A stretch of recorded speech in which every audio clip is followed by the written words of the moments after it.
हम इंसान इस धरती पर कहां से आए? कैसे थे हम इंसानों के पहले पूर्वज? आखिर इतिहास की वो कौन सी घटना थी जिसने इंसानों को जन्म दिया?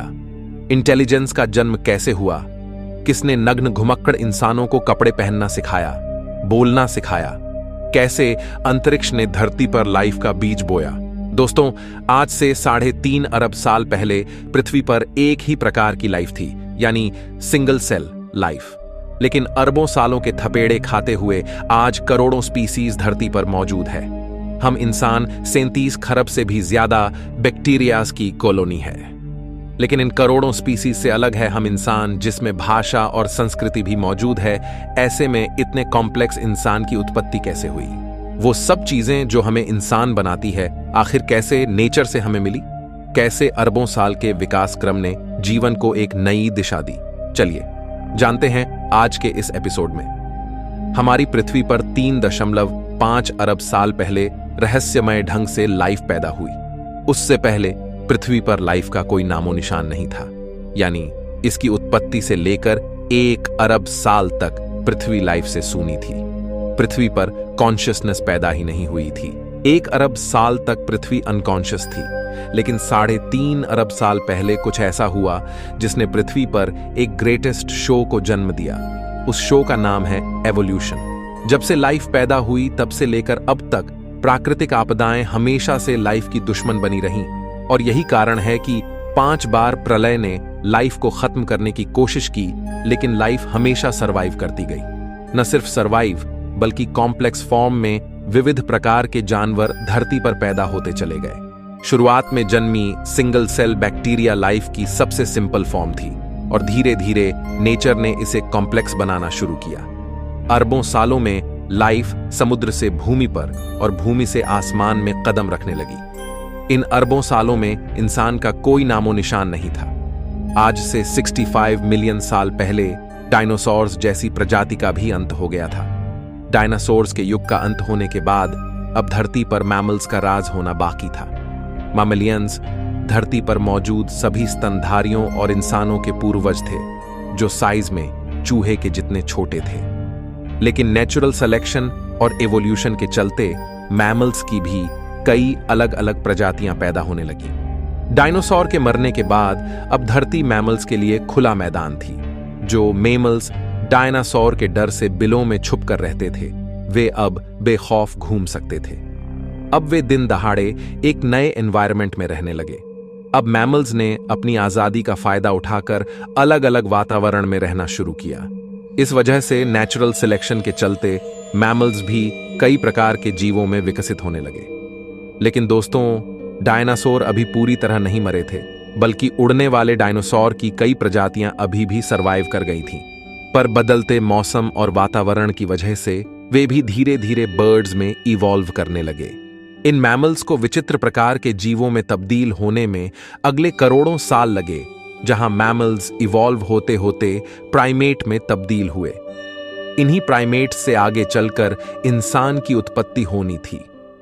आमतौर पर हम प्राकृतिक घटनाओं से डरते हैं, लेकिन आज से 70 लाख साल पहले एक ऐसी प्राकृतिक घटना हुई जिसके लिए हम प्रकृति के शुक्रगुजार हैं, क्योंकि आइस एज की उस घटना ने इन प्राइमेट को मजबूर किया अपने पैरों पर खड़े होने के लिए। यह पहला कदम था इंसान की उत्पत्ति की ओर। इसी के साथ उस समय अफ्रीका में पैदा हुए ऊंचे ऊंचे पहाड़ों की वजह से अफ्रीका के उमस भरे जंगल धीरे धीरे सूखे और ठंडे पड़ने लगे। ऐसे में पेड़ों पर कूदने फांदने वाले प्राइमेट्स के लिए एक बड़ी परेशानी हो गई। अब बड़े पेड़ों की तादाद कम होने लगी और उनकी जगह घास ने ले ली। अब नेचर के इस खेल ने इन प्राइमेट को मजबूर किया कि वे 2 पैरों पर चले, ताकि वे दूर तक देख पाएं और खाने की तलाश कर पाए। दोस्तों, इस वजह से जो प्रजाति बंदरों से अलग हुई वो थी होमिनिड्स। यहां से नेचर ने इंसानियत का बीज बोना शुरू कर दिया था, लेकिन इसकी फसल उगने में अगले 70 लाख साल बाकी थे। होमिनिड्स के अलग होने पर सबसे पहले इवॉल्व होने वाली स्पीसीज का नाम था सहेलांथ्रोपस। इन्हें देखकर बंदरों जैसी ही फीलिंग आती थी, लेकिन बदलते एनवायरनमेंट ने इस फीलिंग को भी बदल दिया। अगले कई मिलियन सालों में सहेलांथ्रोपस पेड़ की शाखाओं की तरह अलग अलग ब्रांचेस में इवॉल्व हुए, जैसे आर्डिपिथेक्स, ऑस्ट्रेलोपिथेक्स, पेरांथ्रोप्स और अंत में फाइनली होमो, जो लगभग 24 लाख साल पहले उत्पन्न हुए थे।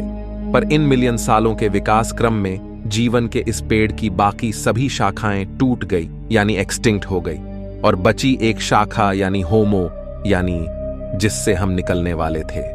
समय के साथ इनका दिमाग भी बड़ा हो रहा था। 30 लाख साल पहले ऑस्ट्रेलोपिथेकस ही इंसानों की वो पहली स्पीसीज थी जिसने पत्थरों को काटकर हथियार की तरह इस्तेमाल करना सीखा। इसी वजह से ये शिकार में काफी होशियार थे। मांस खाने की वजह से इन्हें सभी न्यूट्रिएंट्स की पूर्ति होने लगी, और यह एक मुख्य कारण बना इनकी इंटेलिजेंस के बढ़ने का, क्योंकि अब इनके दिमाग का साइज बढ़ने लगा। इस तरह आज से तकरीबन 20 लाख साल पहले होमो जीनस की उत्पत्ति हुई, और इस जीनस की पहली स्पीसी थी होमो हैबिलिस यानी हैंडीमैन, जिसने पत्थर के औजारों को और मॉडिफाई किया। वहीं होमो जीन्स में एक और स्पीसी पैदा हो रही थी, वह थी होमो इरेक्टस, जो आज से करीब 18 लाख साल पहले अस्तित्व में आए। ये वो पहली स्पीसी थी जो 2 पैरों पर सीधा खड़े रह सकती थी। अपने पैरों पर खड़े होकर इसी स्पीसी ने नेचर की जिम्मेदारी को संभाला, और इन्होंने सबसे पहले आग को कंट्रोल करना सीखा। यानी हम कह सकते हैं कि आग का आविष्कार आज से 18 लाख साल पहले हुआ। लेकिन अपने आप आग की खोज कैसे हुई? दोस्तों, वैज्ञानिकों के अनुसार यह संभव हो सकता है कि प्राकृतिक घटनाओं जैसे बिजली कड़कना या सामान्य घटनाएं जैसे चकमक पत्थर का नेचुरली आपस में टकराना, जिसे देखकर एक क्यूरियोसिटी जगे कि आखिर ये नई चीज क्या है। अब दिमाग तो इनका बढ़ ही रहा था, ऐसे में क्यूरियोसिटी भी बढ़ रही थी। होमो इरेक्टस और अन्य प्रजातियों को जानवरों का शिकार करना या उससे बचने के लिए एक नई चीज मिल गई थी, वो थी आग। जानवर जो आग से डरते हैं, और इसके प्रयोग से होमो इरेक्टस को एक एडवांटेज मिला कि वो आग का प्रयोग कर खाना भी पका सकता है और जानवरों को भगा सकता है। पके हुए मांस को खाने से उनका शरीर उसे सही से पचा सकता था। इस वजह से इनका दिमाग और अधिक विकसित होने लगा। अब यही ट्रेंड बाकी होमो स्पीसीज ने भी कॉपी कर लिया और उसे यूज लेने लगे, जिससे बाकी इंसानों की स्पीसी का भी दिमाग विकसित होने लगा। इस तरह इवोल्यूशन के चमत्कार से 3 लाख साल पहले 2 सबसे बुद्धिमान स्पीसीज पैदा होती है, यानी होमो निएंडरथलेंसिस और होमो सेपियंस। आज से 1 लाख साल पहले इस समय इंसानों की स्पीसीज ने एक बड़ा फैसला लिया। ये अब तक साउथ अफ्रीका में मौजूद थे। ये वहां से माइग्रेट कर धरती के अलग अलग इलाकों पर जाकर बसने लगे। नए इलाकों में जाने पर इनके सामने नए चैलेंजेस आए, नई क्लाइमेट कंडीशन